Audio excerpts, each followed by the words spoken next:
Let's get right into Texas. What happened there with Tom Herman? Bruce?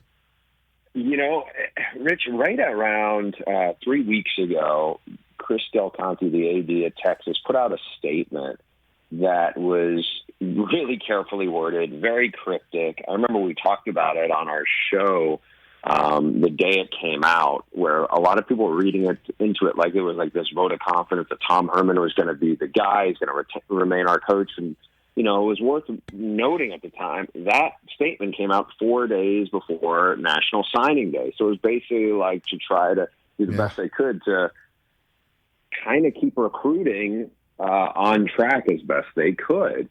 But then after, they had a nice bowl win against, an undermanned, underwhelming Colorado team.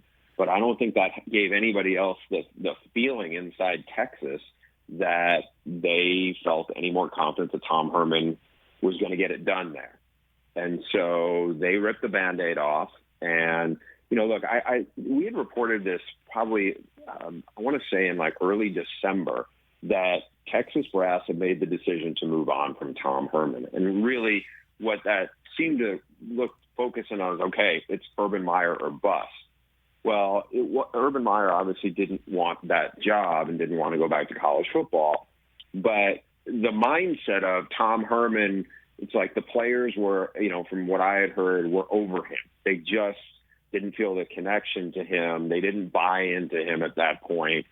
And at that point, it was like, okay, what are we doing here? We're going to keep spinning our wheels. They had made the determination.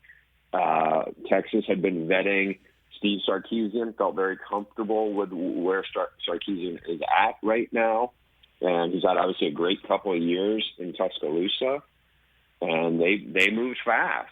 You wouldn't have spent the money they spent, which is $15 million just on Tom Herman to get rid of him, if you didn't have somebody lined up, which they did. Hey, you watched all the way to the end. Thanks for that. Watch more right here.